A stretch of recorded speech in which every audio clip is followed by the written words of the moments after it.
Discovery IAS academy के online platform पर स्वागत है।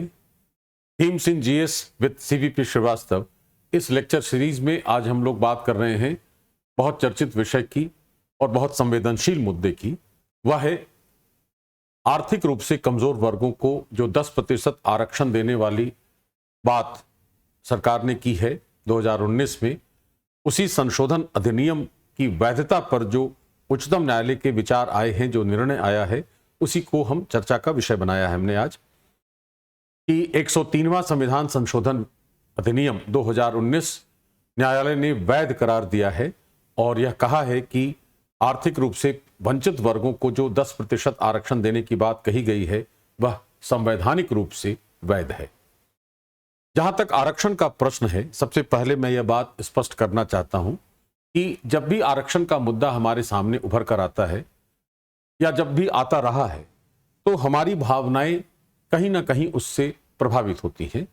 वह चाहे हम आरक्षण के पक्ष में बात करें या उसके विपक्ष में करें, दोनों ही जो समूह होते हैं तर्क और देने वाले, उन तर्कों के पीछे अधिकांशतः हमें भावनात्मक बातें दिखाई देती हैं। हमारा उद्देश्य यह होना चाहिए कि जब हम आरक्षण जैसे कानूनी या संवैधानिक मुद्दों पर बात करें तो सबसे पहला ध्यान हमारा संवैधानिक प्रावधानों की ओर जाना चाहिए कि संविधान में किस तरह की बात कही गई है, कानूनों में किस तरह की बात है, न्यायपालिका के क्या विचार हैं उस पर। और निश्चित रूप से भावनाओं से अलग हटकर यदि हम उस पर विचार करेंगे, यदि हम उस पर गौर करेंगे तो उसके दो लाभ हैं। एक लाभ यह होता है कि हमारे पास तर्क देने के लिए बहुत अर्थपूर्ण आधार होते हैं, सब्सटेंटिव फैक्ट्स हमारे पास होती हैं, कानूनी आधार होते हैं।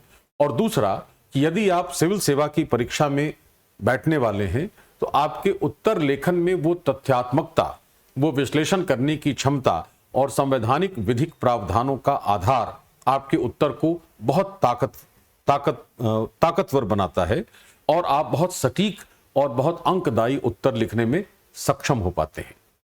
इसलिए यह स्वाभाविक रूप से यह होना चाहिए कि भावनाओं पर नियंत्रण रखते हुए और भावनाओं से अलग हटते हुए रेदर कि हमें संवैधानिक और विधिक प्रावधानों पर बात करने की मंशा हमारी होनी चाहिए। तब हम ऐसे विषयों को बहुत आसानी से समझ सकते हैं।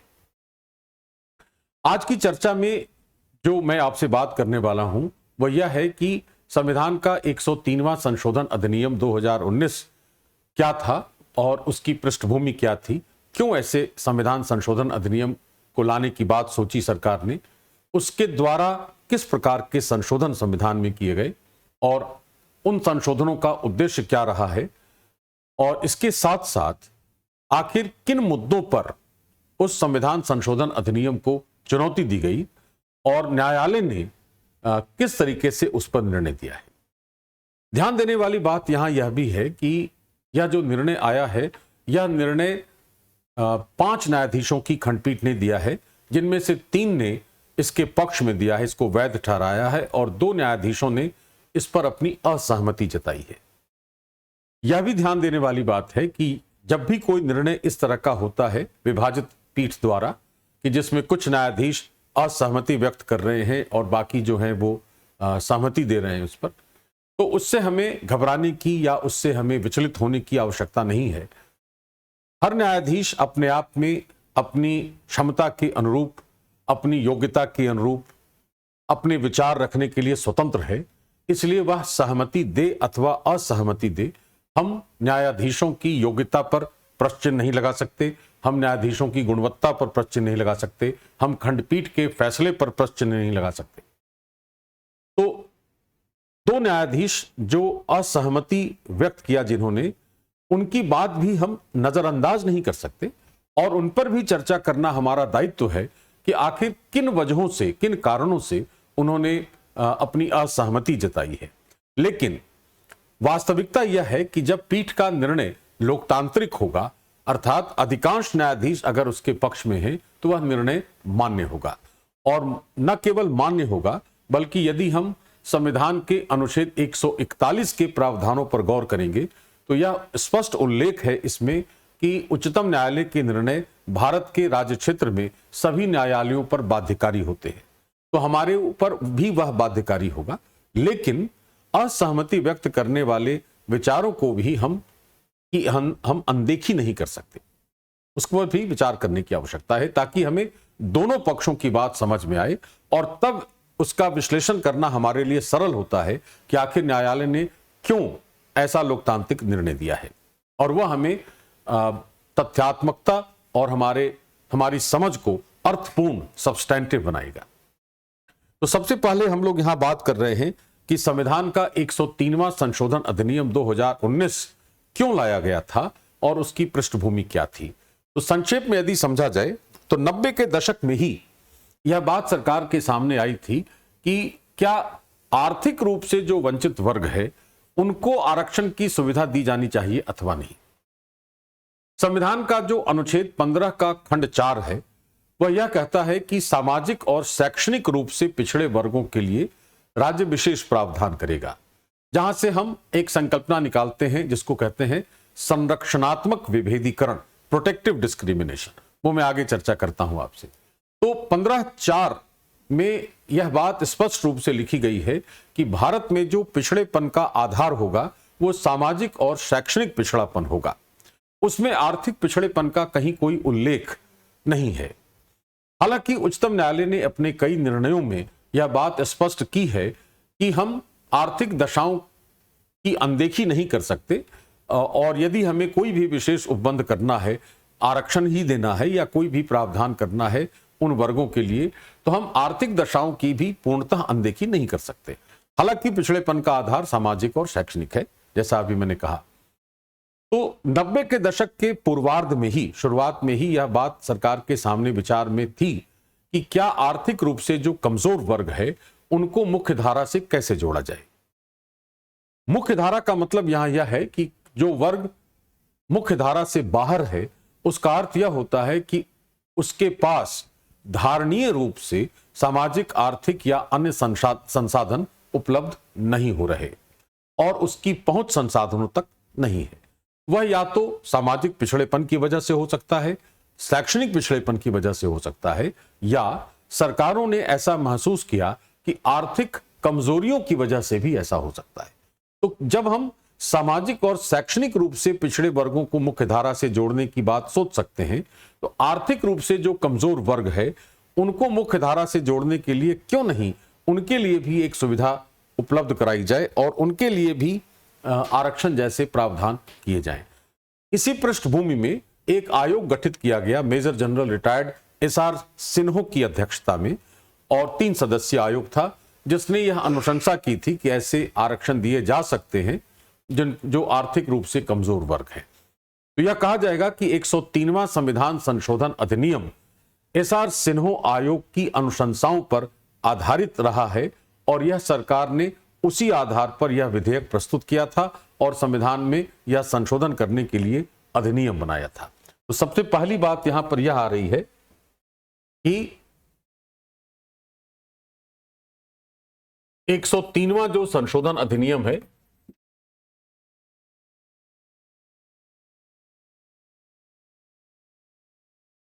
दो 2019 वो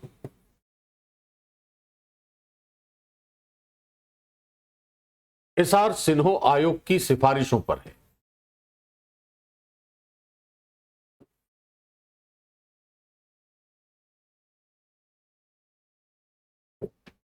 पर आधारित रहा है। 3 सदस्यीय यह आयोग था और उसी ने यह सिफारिश की थी और सरकार ने उसको आधार बनाया इसको जोड़ने के लिए, जिसमें हमने अनुच्छेद 15 और 16 में संशोधन किया। अनुच्छेद 15 में खंड 6 जोड़ा और अनुच्छेद 16 में भी खंड 6 जोड़ा। तो 2 संशोधन हमने किए इससे।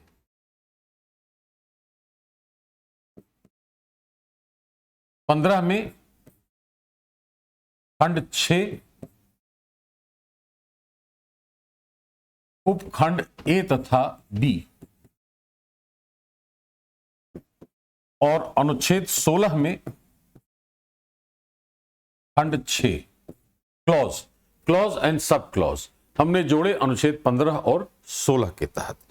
अनुच्छेद 15 का जो खंड 6 है उसका जो उपखंड ए है उसमें एक नई श्रेणी बनाई गई पिछड़ेपन की, जिसको नाम दिया गया आर्थिक रूप से कमजोर वर्ग, इकोनॉमिकली वीकर सेक्शंस या ईडब्ल्यूएस।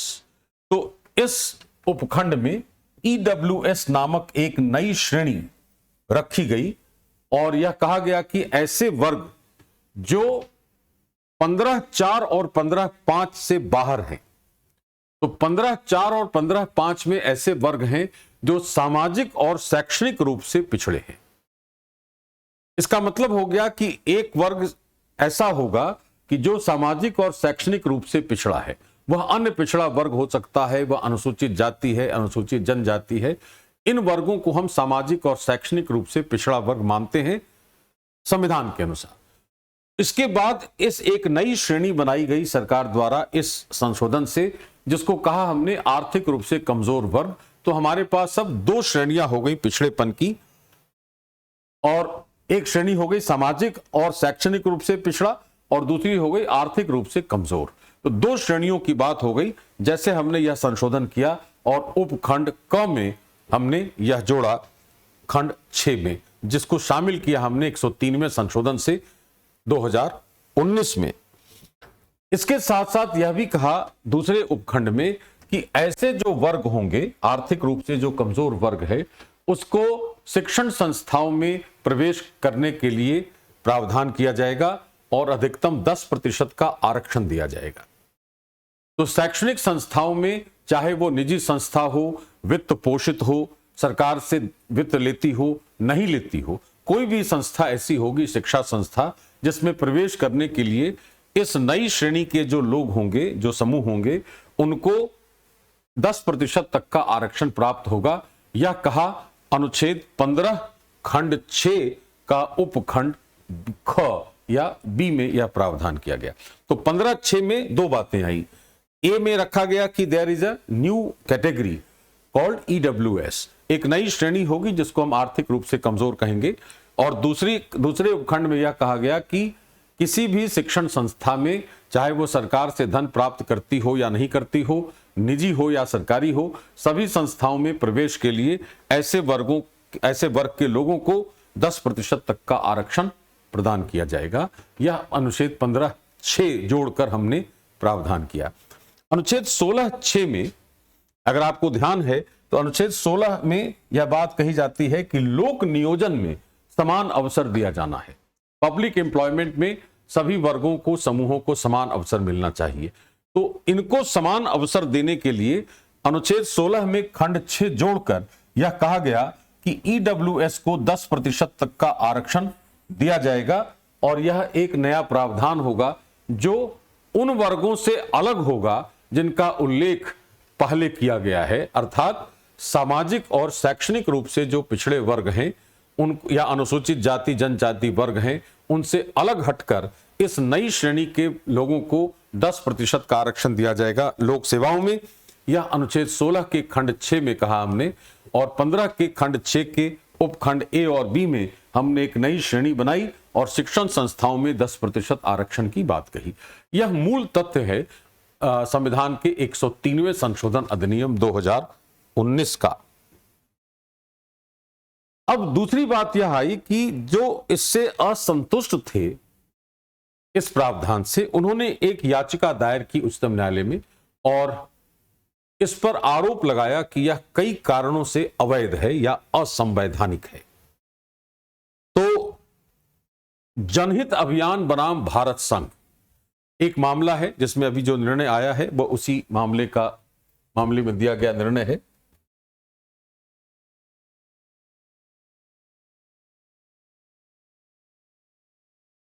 जनहित अभियान बनाम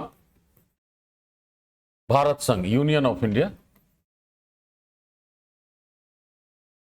इस मामले में हमने 103वें संविधान संशोधन को चुनौती दी और कई मुद्दे उभारे न्यायालय के समक्ष। सबसे पहला वह यह था कि यह संविधान के बुनियादी ढांचे का उल्लंघन है। वैसे लिखा जाएगा, चुनौती के मुद्दे। पहला है बुनियादी ढांचे का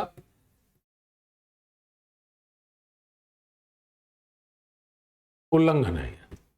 पहली बात तो यह कही गई। दूसरी बात यह कही गई कि जो इंदिरा साहनी बनाम भारत संघ 1992 में न्यायालय का जो निर्णय था, उसमें जो बात कही थी न्यायालय ने, उसका यह विरोध करता है। और वह बात यह थी कि केवल आर्थिक आधारों पर आरक्षण नहीं दिया जा सकता। इस निर्णय का विरोध कर रहा है यह संविधान संशोधन, इसलिए यह असंवैधानिक है। तो दूसरा मुद्दा आया कि इंदिरा साहनी बनाम भारत संघ 1992 मामले में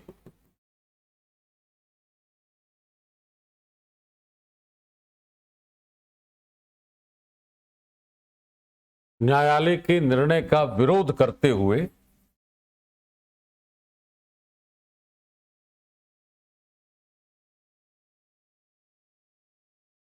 केवल आर्थिक आधार पर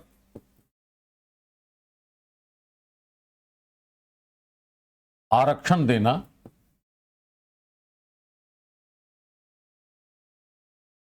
वैध नहीं है, यह दावा किया गया याचिकाकर्ताओं द्वारा। और तीसरी बात यह कही गई कि ऐसे शिक्षण संस्था जो राज्य से वित्त प्राप्त नहीं करते, अनएडेड जो एजुकेशनल इंस्टीट्यूशंस हैं, गैर वित्त पोषित जो शिक्षण संस्थाएं हैं, उन पर दबाव देना कि आपको भी 10% का आरक्षण देना ही होगा ईडब्ल्यूएस कैटेगरी में, यह उनके व्यवसाय करने की स्वतंत्रता के मूल अधिकार का उल्लंघन है, जिसका उल्लेख अनुच्छेद 19 खंड 1 उपखंड जी में किया गया है। तो तीसरा मुद्दा यह रखा गया कि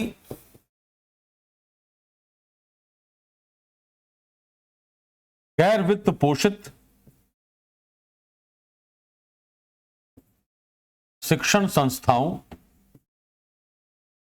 के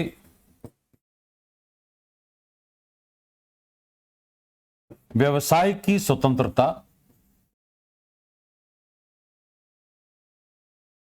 के अधिकार से असंगत है यह, जिसका उल्लेख है अनुच्छेद 19(1) जी में। ये 3 मुद्दे थे जो न्यायालय के सामने रखे गए इस बात में जनहित अभियान बनाम भारत संघ। पहला है संविधान के बुनियादी ढांचे का उल्लंघन है। दूसरा है कि इंदिरा साहनी में जो न्यायालय ने जो फैसला दिया था उसका विरोध करता है यह संशोधन अधिनियम, और केवल आर्थिक आधार पर आरक्षण देने की बात करता है, जो सही नहीं है, जो वैध नहीं है। और तीसरा है कि जो गैर वित्त पोषित शिक्षण संस्थाएं हैं, उन पर यह दबाव देना कि आप 10% आरक्षण देंगे, यह व्यवसाय की स्वतंत्रता के मूल अधिकार, जिसका उल्लेख अनुच्छेद 19(1) जी में है, उसका भी विरोध करता है, उससे भी असंगत है। यह सबसे बड़ी बात यहां पर यह है कि केशवानंद भारती बनाम केरल राज्य 1973 मामले में जो न्यायालय ने बुनियादी ढांचे के सिद्धांत की व्याख्या की थी, उसी में यह बात कही थी कि संविधान में संशोधन करने की शक्ति और विधि निर्माण की शक्ति अलग अलग है, और संशोधन करने की शक्ति का परिसीमन केवल बुनियादी ढांचे से किया जा सकता है। इसका अर्थ यह हुआ कि संशोधन अधिनियमों को केवल बुनियादी ढांचे के सिद्धांत के उल्लंघन के आधार पर ही चुनौती दे सकते हैं हम न्यायालय में। साधारण विधियों की भांति अन्य आधारों पर चुनौती नहीं दे सकते, या मूल अधिकारों के उल्लंघन के आधार पर चुनौती नहीं दे सकते, जिसका स्पष्ट उल्लेख अनुच्छेद 13(4) में है, जिसमें यह कहा गया है कि अनुच्छेद 13 के प्रावधान जिनके आधार पर हम मूल अधिकारों के से असंगत होने के कारण हम किसी भी विधि को न्यायालय में चुनौती देते हैं और न्यायालय उसका पुनर्विलोकन करता है, ऐसे प्रावधान संशोधन विधियों पर लागू नहीं होंगे। इसका स्पष्ट उल्लेख अनुच्छेद 13(4) में है। इसका अर्थ यह हुआ कि कोई भी संशोधन अधिनियम, किसी भी संशोधन अधिनियम को यदि हम न्यायालय में चुनौती देंगे तो उसका आधार मूल अधिकार से असंगत होना नहीं हो सकता। उसका आधार एक ही हो सकता है कि उसने बुनियादी ढांचे का उल्लंघन किया है। तो वह यहां पर प्रावधान है कि बुनियादी ढांचे के उल्लंघन को सामने रखा है याचिकाकर्ताओं ने। और दूसरा, न्यायालय के निर्णय की अवहेलना है यह आधार बनाया गया है, और एक आधार यहां बनाया गया है कि वह मूल अधिकारों से असंगत है। ये तीन मुद्दे हमारे सामने रखे गए न्यायालय के समक्ष। अब जो काउंटर एफिडेविट है, जो सरकार ने अपना पक्ष रखा, सरकार ने क्या पक्ष रखा है न्यायालय के सामने?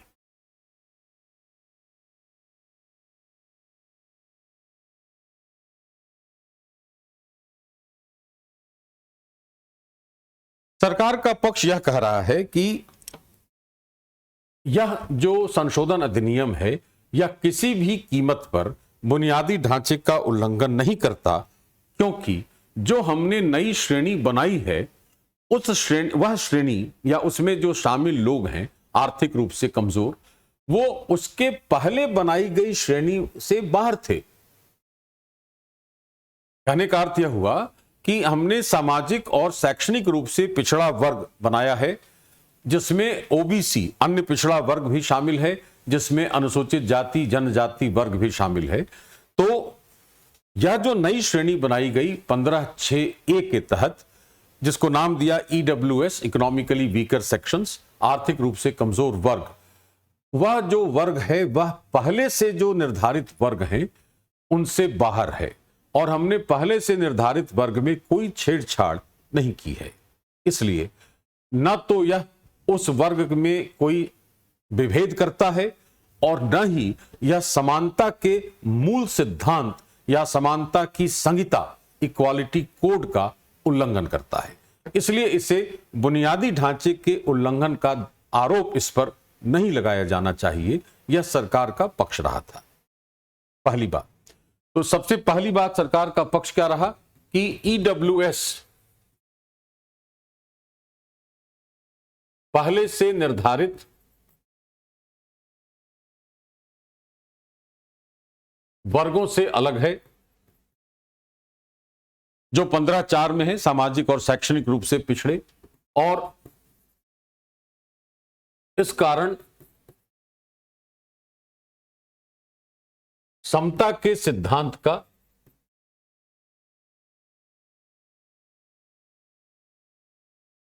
उल्लंघन नहीं है। अतः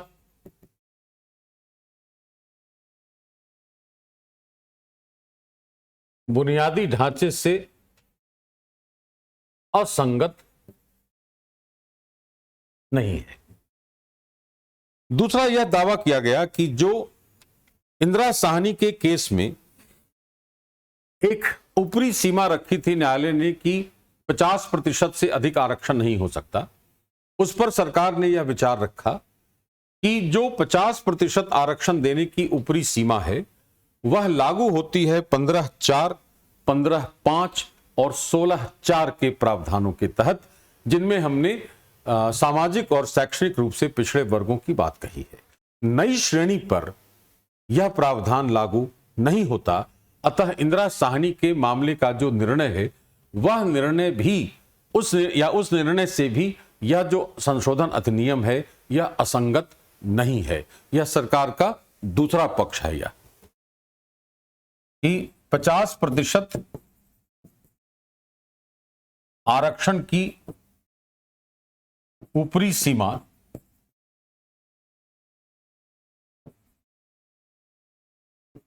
अनुच्छेद 15(4), 15(5) और 16(4) पर ही प्रभावी हैं, न कि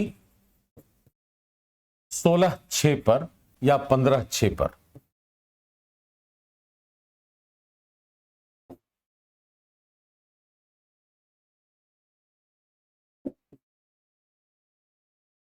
इस पर लागू नहीं होते। अतः इसको हम इस रूप में नहीं देख सकते कि यह न्यायालय के इंदिरा साहनी वाले निर्णय का विरोध कर रहा है। और तीसरी बात जो दावे पक्षकारों ने रखी थी उस पर सरकार का यह कहना है कि अनुच्छेद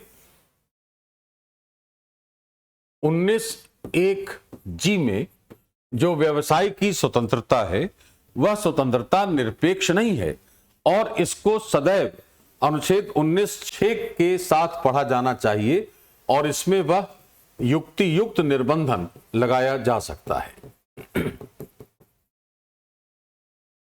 तो 3 आधारों पर चुनौती दी गई। फिर से एक बार नजर डालें हम लोग कि यह बुनियादी ढांचे का उल्लंघन है, क्योंकि यह समानता के सिद्धांत का उल्लंघन कर रहा है।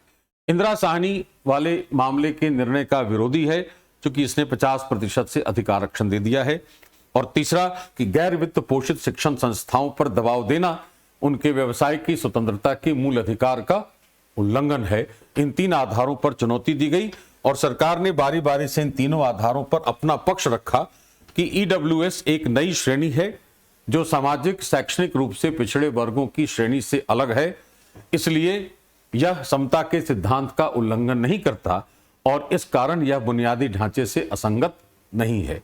दूसरा दावा यह है कि सरकार का पक्ष, दूसरा यह है कि 50% आरक्षण की जो ऊपरी सीमा इंदिरा साहनी वाले मामले में निर्धारित की गई थी, वह अनुच्छेद 15(4), 15(5) और 16(4) पर लागू होती है, सामाजिक शैक्षणिक रूप से पिछड़े वर्गों पर, न कि ईडब्ल्यूएस पर, जिसका प्रावधान हमने 15(6) और 16(6) में किया है इस संशोधन द्वारा।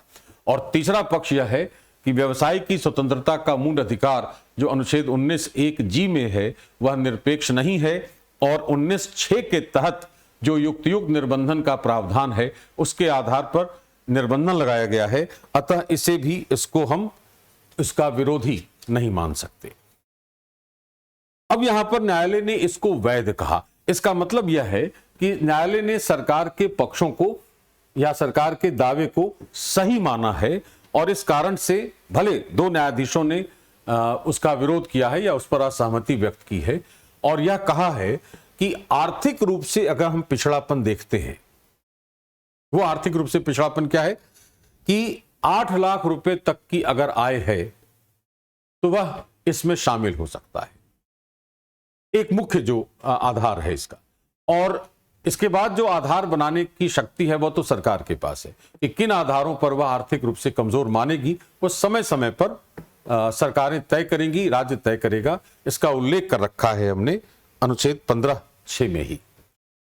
तो न्यायाधीशों का असहमति व्यक्त करने वाले न्यायाधीशों का यह कहना है कि जब आर्थिक आधारों पर हमने आरक्षण देने का प्रावधान किया तो हमने अनुसूचित जाति, जनजाति या अन्य पिछड़ा वर्ग को इससे बाहर क्यों रखा?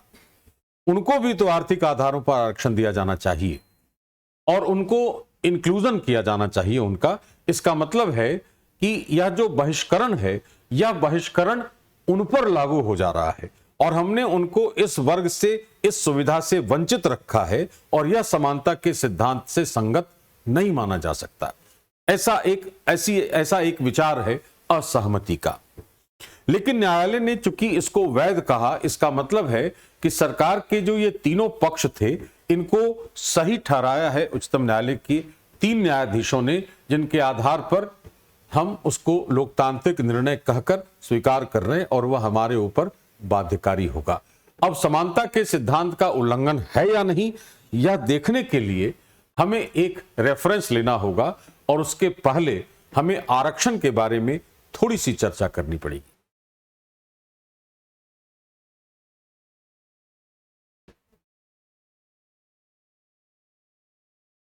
आरक्षण का जो प्रावधान है उसका जो सैद्धांतिक आधार, जिसको हम कहते हैं संवैधानिक आधार, अगर हम इसका ढूंढें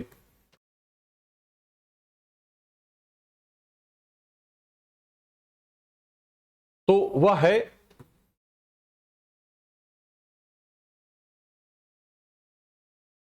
संरक्षणात्मक विभेदीकरण का सिद्धांत।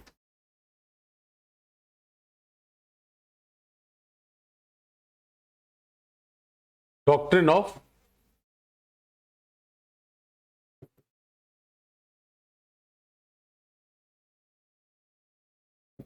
Protective discrimination. बहुत बारीक सी चीज एक मैं डिस्कस कर रहा हूं आपसे कि जब हम यह शब्द प्रयोग में लाते हैं विभेदीकरण, तो विभेदीकरण का अर्थ होता है कि हमने किसी व्यक्ति, किसी परिवार, किसी समूह के विरुद्ध हमने कोई पूर्वाग्रह ग्रसित व्यवहार किया है, प्रेजुडिस्ड बिहेवियर है हमारा। तो विभेदीकरण को परिभाषित किया जाता है कि विभेदीकरण किसी व्यक्ति, परिवार या समूह के साथ किया गया पूर्वाग्रह ग्रसित व्यवहार है। It is a prejudiced behaviour against a person, family और अ ग्रुप। तो विभेद करना गलत होगा, क्योंकि हम पूर्वाग्रह रखते हैं उसके लिए। जब हमने कहा संरक्षणात्मक विभेदीकरण, अब यहां पर विभेद कर जरूर रहे हैं, लेकिन संरक्षण के उद्देश्य से। तो अगर संरक्षण के उद्देश्य से कर रहे हैं तो क्या विभेदीकरण की वही परिभाषा होगी? नहीं, यहां पर विभेदीकरण की परिभाषा वह नहीं है। यहां पर हमने अगर किसी व्यक्ति को मुख्य धारा में जोड़ा, एक कोई समूह है जो मुख्य धारा में है, एक समूह और दो समूह ऐसे हैं जो मुख्य धारा से बाहर है, तो जब हम विभेद करते हैं तो हम इन दोनों समूहों के साथ पूर्वाग्रह ग्रसित व्यवहार करते हैं। लेकिन जब हम इनको संरक्षण करने के लिए विभेद करते हैं तो हम इसके साथ कोई पूर्वाग्रह ग्रसित व्यवहार नहीं करते। हम इनको सुविधा देकर हम इनको मुख्य धारा से जोड़ते हैं। हमने ए के साथ कोई ऐसा व्यवहार नहीं किया जो पूर्वाग्रह ग्रसित होगा, लेकिन इसके पहले हम इन दोनों के साथ अवश्य करते हैं, जिसको विभेदीकरण कहा जाता है। तो संरक्षणात्मक विभेदीकरण में विभेदीकरण का अर्थ वह नहीं है जो बिना संरक्षण के विभेद होता है। अर्थात जब भी ऐसे वंचित समूहों को मुख्य धारा से जोड़ा जाता है तो उसमें हम जो समूह पहले से मुख्य धारा में है उसके विरुद्ध हम कोई कार्रवाई नहीं करते, हम उसके विरुद्ध कोई पूर्वाग्रह ग्रसित व्यवहार नहीं करते। इसका अर्थ है कि हम उसके साथ कोई विभेद नहीं करते, बल्कि जो वंचित समूह है उसको अतिरिक्त सुविधाएं देकर हम उसको मुख्य धारा से जोड़ते हैं। इसलिए यह विभेदीकरण शब्द का प्रयोग करने के बावजूद यह पूर्णतः सकारात्मक संकल्पना है, ऐसा कहा जाएगा निश्चित रूप से। और यह व्याख्या उच्चतम न्यायालय ने की है। एक मामला है डॉक्टर रामकृष्ण बनाम भारत संघ।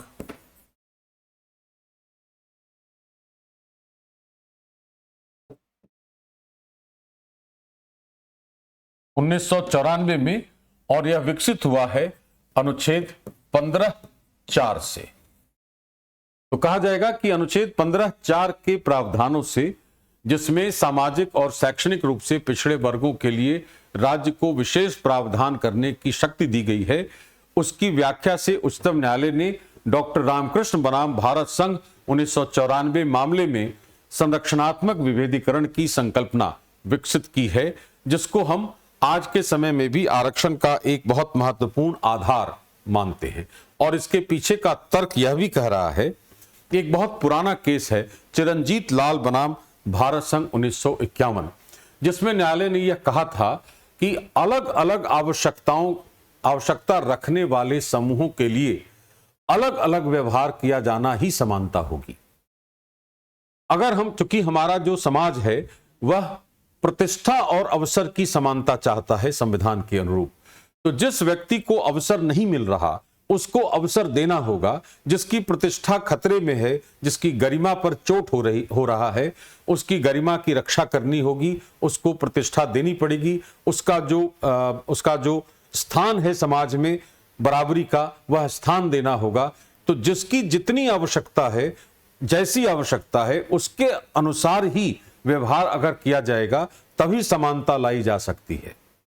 इसका मतलब कि different treatment is required for different groups. अलग अलग समूहों के लिए अलग अलग व्यवहार करने की आवश्यकता है, तभी हम अर्थपूर्ण समानता या समतामूलक समाज की स्थापना कर सकते हैं। और इसके लिए हमें यह पहचानना होगा कि कौन सा समूह मुख्य धारा से बाहर है, उसको हम अगर मुख्य धारा से जोड़ना चाहते हैं तो उसके लिए अतिरिक्त सुविधाएं क्या प्रदान कर सकते हैं, जिससे हमने आरक्षण की सुविधा का विकास किया और हमने आरक्षण देना शुरू किया है।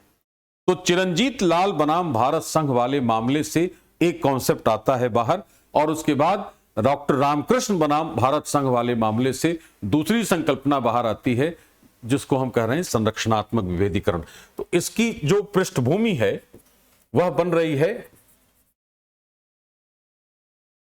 चिरंजीत लाल बनाम भारत संघ 1951। इसमें कहा गया कि भिन्न समूहों के साथ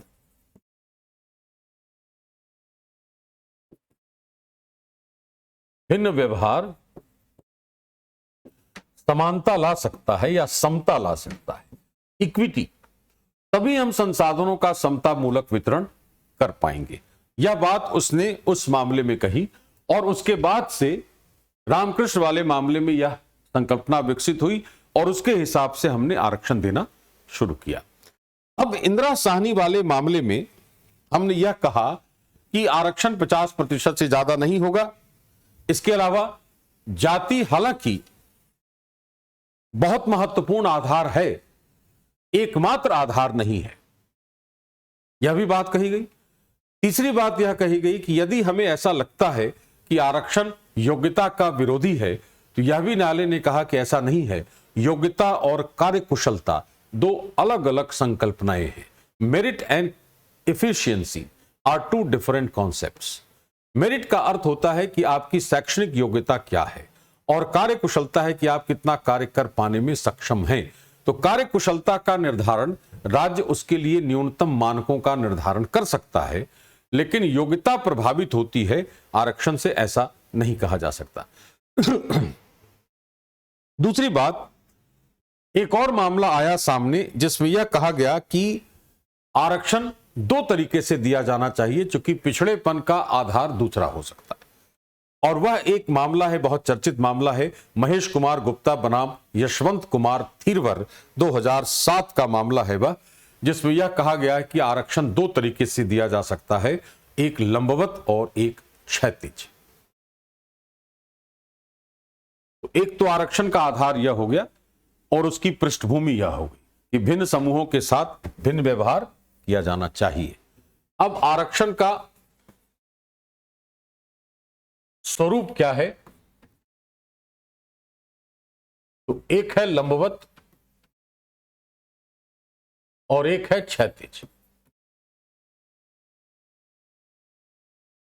लंबवत का मतलब हो गया है कि समाज में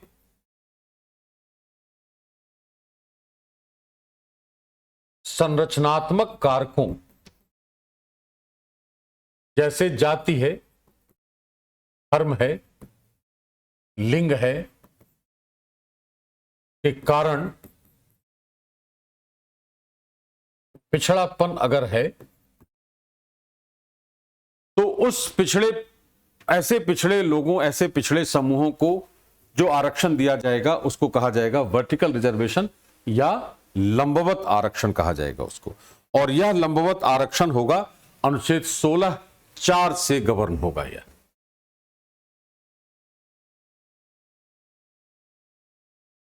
जबकि क्षैतिज आरक्षण जो है वो बाह्य कारकों से हो सकता है। जैसे यदि हमने किसी शरणार्थी के साथ विभेद किया, यदि हमने दिव्यांगता के कारण विभेद किया, यदि हमने HIV पॉजिटिविटी के कारण विभेद किया, तो बाह्य कारकों के कारण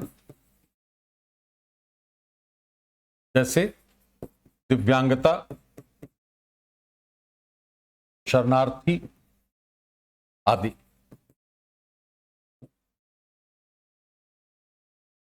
पिछड़ापन है, ऐसे वर्गों को जो आरक्षण दिया जाएगा वह क्षैतिज आरक्षण होगा। और इसका जो रेगुलेशन है वह होगा अनुच्छेद 16(1) से। तो एक तो हमने देखा कि आरक्षण का आधार है संरक्षणात्मक विभेदीकरण और उसमें विभेद का अर्थ कुछ और है। वह जो सिद्धांत विकसित हुआ वो डॉक्टर रामकृष्ण के मामले में हुआ, लेकिन उसकी पृष्ठभूमि में चिरंजीत लाल बनाम भारत संघ 1951 मामला बहुत महत्वपूर्ण है, जिसमें यह कहा गया कि भिन्न समूहों के लिए भिन्न व्यवहार ही किया जाना चाहिए। चूंकि संविधान भी यह कहता है कि व्यवहार तभी समान होगा जब परिस्थितियां समान होंगी। अर्थात विधियों के समान संरक्षण का जो अर्थ है वह यह है कि समान परिस्थितियों में समान व्यवहार होना चाहिए। यदि परिस्थितियां असमान हैं तो व्यवहार भी असमान ही होगा, तभी हम समानता ला सकते हैं या समानता के सिद्धांत की रक्षा कर सकते हैं। इसी आधार पर इस पृष्ठभूमि को हम समझ रहे हैं। अब इसके कारण हमने आरक्षण के दो स्वरूप बनाए और इसकी व्याख्या हमने की है कहां? यह है महेश कुमार गुप्ता बनाम यशवंत कुमार थीरवर 2007 मामला है। मामले बहुत हैं आरक्षण के में से संबंधित, हमें उन पर विचार नहीं करना। हमारा जो मुद्दा है वह 103वां संशोधन है, उसकी समझ विकसित करने के लिए मैं आपसे इस बात पर चर्चा कर रहा हूं। अब अगर इस पृष्ठभूमि में हम फिर से 103वें संविधान संशोधन अधिनियम की बात करें तो उसकी वैधता ठहराने के लिए दो पक्षों पर चर्चा करने की आवश्यकता है, जिसको हम कहते हैं ट्विन टेस्ट। दोहरा परीक्षण है, उस परीक्षण का प्रयोग करके हम संशोधन अधिनियम की वैधता की जांच कर सकते हैं, जो न्यायालय ने की होगी। कहा जाता है ट्विन टेस्ट, दोहरा परीक्षण।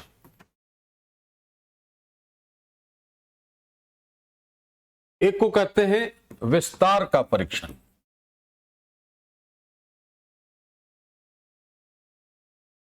अंग्रेजी में कहा जाएगा इसको विड्थ टेस्ट, और दूसरा है पहचान का परीक्षण, या इसको कहते हैं आइडेंटिटी टेस्ट। ये जो दोनों टेस्ट आए, ये टेस्ट आए एम नागराज वाले मामले में।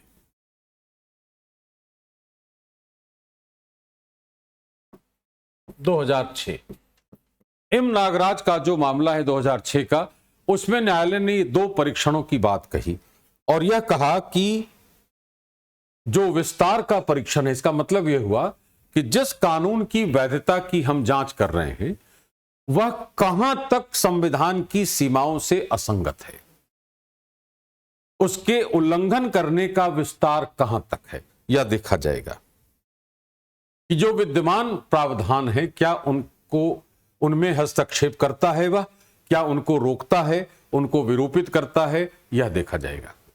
और दूसरा यह देखा जाएगा कि क्या उसने समानता की जो संहिता है, समानता का जो सिद्धांत है संविधान में, उसका उल्लंघन किया है। तो विस्तार के परीक्षण से यह देखा जाएगा कि विधि संविधान के मौजूदा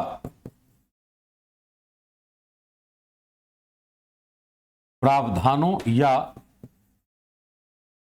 सीमाओं से कितनी असंगत है, यह देखा जाएगा पहला।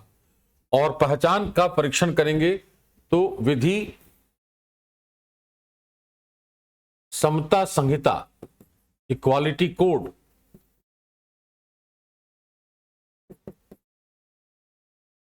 या समानता के सिद्धांत से असंगत है या नहीं, इसी आधार पर हम परीक्षण करेंगे। तो जब न्यायालय ने इस 103वें संशोधन अधिनियम का परीक्षण किया और सरकार के दावे पर गौर किया तो यह कहा गया कि यह बुनियादी ढांचे के सिद्धांत का उल्लंघन नहीं करता।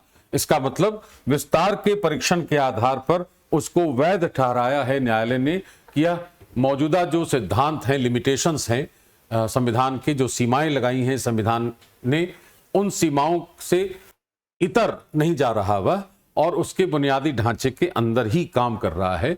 अतः इसे बुनियादी ढांचे के सिद्धांत का उल्लंघन नहीं कहा जा सकता।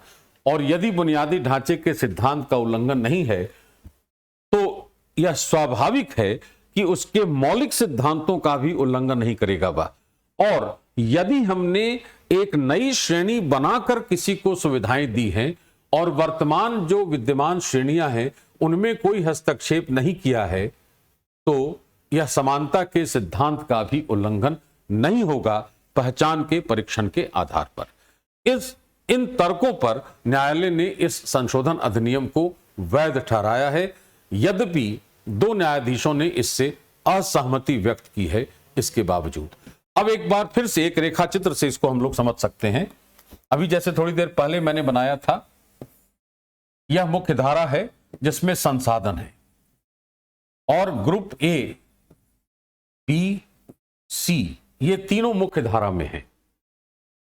एक ग्रुप ऐसा है जो मुख्य धारा से बाहर है, दूसरा ऐसा है जो मुख्य धारा से बाहर है, और तीसरा ऐसा है जो मुख्य धारा से बाहर है। इन दोनों के लिए हमने एक श्रेणी बनाई है जिसको कहा जाता है सामाजिक शैक्षणिक पिछड़ापन। अब तक हमारे पास यही श्रेणी थी। 103वें संशोधन से हमने एक नई श्रेणी बनाई, आर्थिक रूप से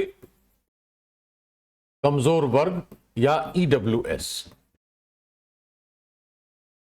इसका अर्थ यह हुआ कि अगर हम विस्तार का परीक्षण कर रहे हैं, विड्थ टेस्ट कर रहे हैं नागराज वाले मामले में, तो विद्यमान सीमाओं को डिस्टर्ब करने वाला नहीं होना चाहिए। अगर हमने यह श्रेणी बनाई तो हमने इस श्रेणी के साथ छेड़छाड़ नहीं की और हम इसको आरक्षण देकर, हमारा उद्देश्य होता है कि यह मुख्य धारा में आ जाए, जो हम अभी तक कर रहे हैं। सरकार ने यह कहा कि हमने एक नई श्रेणी बनाई और इसको भी आरक्षण देकर हम मुख्य धारा से जोड़ना चाहते हैं। इसके लिए आधार है सामाजिक शैक्षणिक पिछड़ापन, इसके लिए हमने आधार रखा आर्थिक रूप से कमजोर वर्ग, जिसमें जाति शामिल नहीं है। तो इस कारण से अगर अलग अलग परिस्थितियां हैं, अलग अलग, यहां आर्थिक पिछड़ापन भी है लेकिन उसके पहले सामाजिक पिछड़ापन है। क्यों? एक और रेफरेंस दे रहा हूं आपको कि 1953 में जब पहला पिछड़ा वर्ग आयोग बना था, जिसको हम कहते थे काका कालेलकर आयोग, उन्होंने यह कहा था, उसकी सिफारिश में यह उल्लेख है कि भारत में जो आर्थिक पिछड़ापन है वह सामाजिक पिछड़ेपन का कारण नहीं है, उसका परिणाम है। इसका अर्थ यह हुआ कि ऐसे वर्ग, ऐसी जातियां, ऐसे समूह जो सामाजिक रूप से पिछड़े हैं, इस कारण से वो आर्थिक पिछड़ापन है उनमें, तो उनका सामाजिक पिछड़ापन दूर करना ज्यादा महत्वपूर्ण है। इसलिए हमने संविधान में सामाजिक शैक्षणिक पिछड़ेपन को आधार बनाया है, तो उसमें कोई छेड़छाड़ हमने नहीं की है। अब हमें यह जो प्रश्न हमारे सामने आ रहा है कि इस EWS में हमने इनको क्यों नहीं इंक्लूड किया। तो आर्थिक पिछड़ापन तो है ही इनका, लेकिन आर्थिक पिछड़ेपन से ज्यादा बड़ी समस्या इनकी सामाजिक पिछड़ापन है। उसके लिए हमने अलग से प्रावधान कर रखे हैं।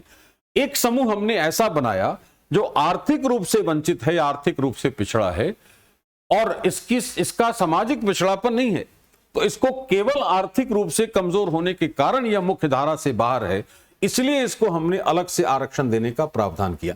तो जो अब तक का प्रावधान था, वो चाहे 50% आरक्षण का हो, चाहे 15/4 या 15/5 का हो या 16/4 का हो, इसमें कोई परिवर्तन नहीं हुआ है, बल्कि हमने यहां 15/6 A और B और 16/6 जोड़कर हमने बिल्कुल नया प्रावधान किया है इसमें। इसलिए पहले से विद्यमान किसी भी प्रावधान, किसी भी सीमा का उल्लंघन नहीं है। अतः विस्तार के परीक्षण के आधार पर 103वां संविधान संशोधन अधिनियम अवैध नहीं कहा जाना चाहिए और इसी कारण से यह समानता के सिद्धांत का भी उल्लंघन नहीं है, क्योंकि समान परिस्थितियों में ही समान व्यवहार हो सकता है, असमान परिस्थितियों में व्यवहार असमान होगा। इस तथ्य को ध्यान में रखते हुए, इस सिद्धांत को ध्यान में रखते हुए यह समानता के सिद्धांत का भी उल्लंघन नहीं है और यदि समता की संहिता का उल्लंघन नहीं करता तो यह बुनियादी ढांचे के सिद्धांत का भी उल्लंघन नहीं होगा। इसी आधार पर उच्चतम न्यायालय ने इस संविधान संशोधन अधिनियम को वैध कहा है और यह निर्णय अगर हम बारीकी से देखें तो इस निर्णय की आलोचना बहुत तर्कसंगत इस रूप में नहीं कही जानी चाहिए। इस आधार पर मुझे लगता है कि आप तक मैंने अपनी बात रखी है और आपकी समझ अवश्य विकसित हुई होगी, संवैधानिक और विधिक दायरे में रहते हुए, भावनाओं पर नियंत्रण रखते हुए। अगली बार फिर ऐसे ही किसी चर्चित मुद्दे पर फिर एक लेक्चर लेकर आपके सामने आऊंगा और मुझे आशा है कि आपको इससे लाभ अवश्य मिलेगा। धन्यवाद।